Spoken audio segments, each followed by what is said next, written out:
What has been the biggest difference for you with Yamamoto this year compared to last year? Because last year he was great. We saw the flashes, especially Yankees in the Bronx early in the year, in the postseason, electric for the most part. But just this year to last year, what is the biggest difference between the 2025 Yamamoto that has really established himself as an elite pitcher, a Cy Young candidate, versus his first season?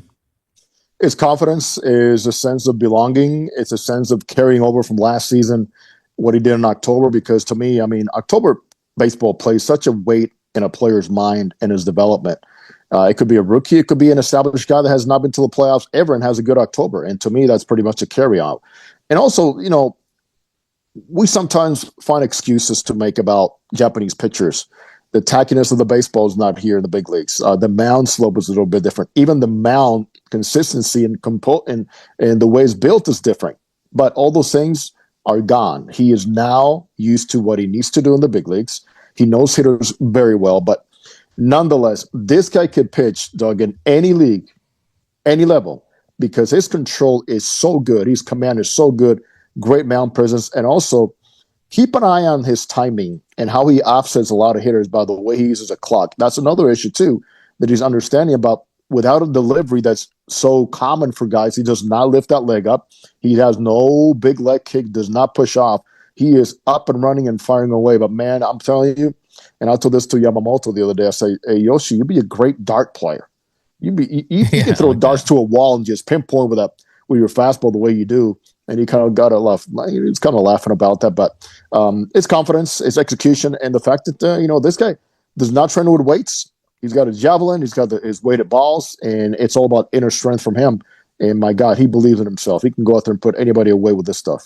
I love that. Yeah, Mookie can bowl. Yamamoto can play darts. Jack Dry can do Rubik's Cubes. All these guys have all these talents, but thankfully their best talent is baseball. But you mentioned it. I mean, 2.03 runs per start for him. Mm-hmm. That is the lowest among all MLB qualifiers. There's that aspect of it. But, I mean, I think you look at him this season, he's been so electrifying. You said it on this show after they signed Yamamoto. I asked you, hey, how quickly do you think he can be the best pitcher in baseball? And you said maybe by year one, definitely by year two.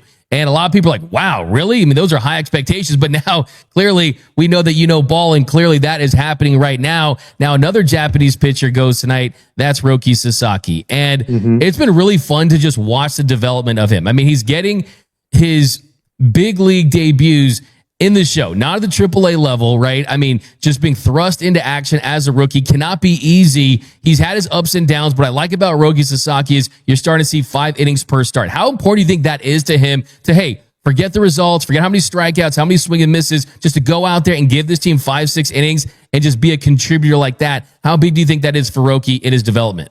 I think right now he should be thinking 6 or 7 innings, because he is able now to fill the zone a little bit better and not just get ahead with his fastball, but he's got that slider that gets over very nicely.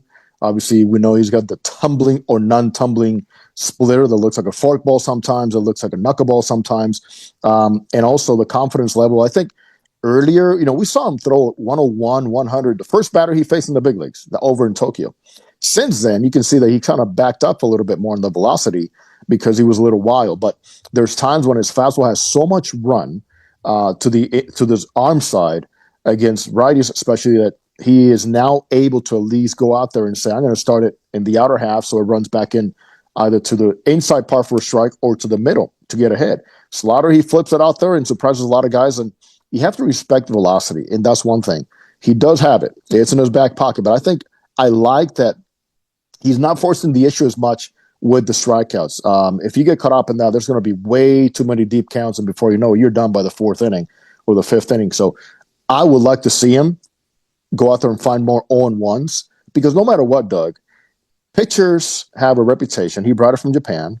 He still is just scratching the surface. I am telling you right now, he is not pitching with the confidence that we're going to see later on, but he's getting there because the stuff plays well.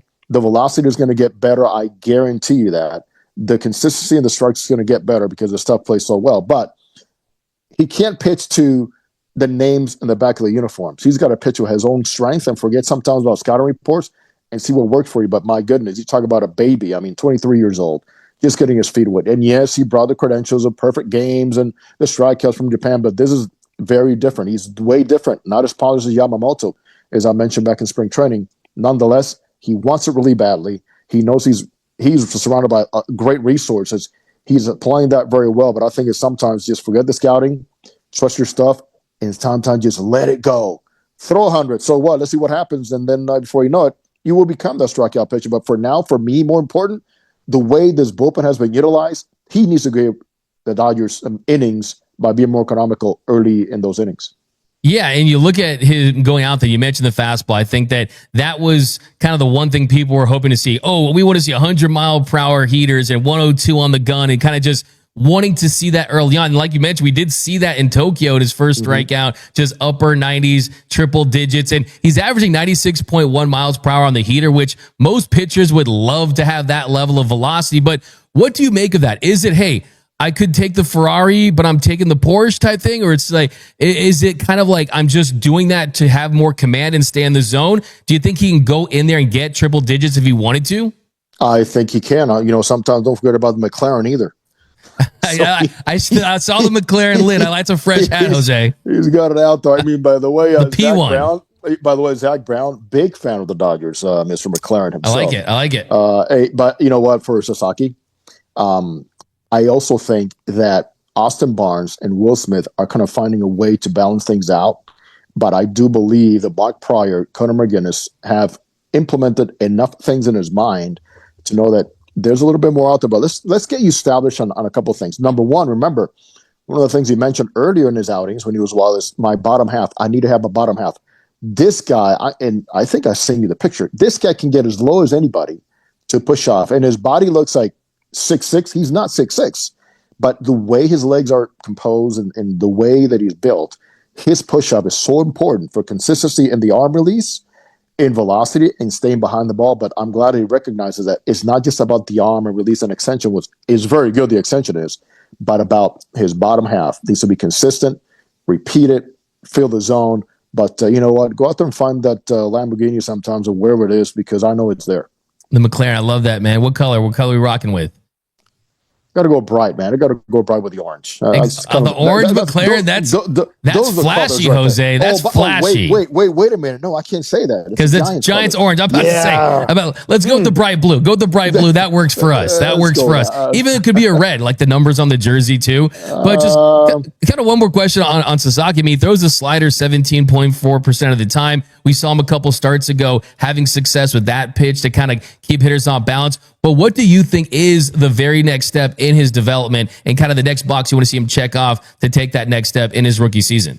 Command that fastball. I think command is not control. Command is, if I want to miss, this is where I want to miss. If I want to miss and pitch upstairs, this is where I'm going to get that chase. So that's command. And he's going to learn that slowly but gradually by watching guys like Yamamoto and understanding that he has enough people around him to show him the ropes in that regard. But I think command becomes everything. That's what's happened with Yamamoto right now. It's command that fastball before you know it. You can go out there and spread the zone in one way, in one area, and bring it back gradually to know that I can do this at 92 or 93 or 94. And then when it comes down to blowing and elevating on the zone, it's something else. Let me say something too about like Shota Managa, successful with the Cubs last season, this season all-star. He had to learn, Doug, how to pitch upstairs. He had to learn how to pitch upstairs. When Tommy Hotterby says, listen, in this league, you can have your 93 or 95, but you have to understand how to pitch upstairs. And now with Sasaki, because of that tumbling splitter, sometimes he can do that in early counts and still struggle with the splitter. And before you know it, that fastball elevator is going to change guys' eyes and their views of where the ball's coming in, how it's tunneling, to know that fastball is going to be a good pitch for him. I just think that if he gets too caught up in saying, I'm a strikeout pitcher only with my splitter, is not the right thing. He's got to have the ability to command, and sometimes misses are just as important because, in all honesty, if you think about this, sometimes we talk about a pitcher like, well, today he didn't have his good stuff. Or no, your stuff, a lot of times, it's decided by how many swings you're getting out of the zone, and that's it. I mean, your stuff can play well in the zone, but if it's not playing well outside the zone and you're not getting those chases, which are provoked by what? Sequencing and understanding command of your fastball, well, this stuff is going to be mediocre.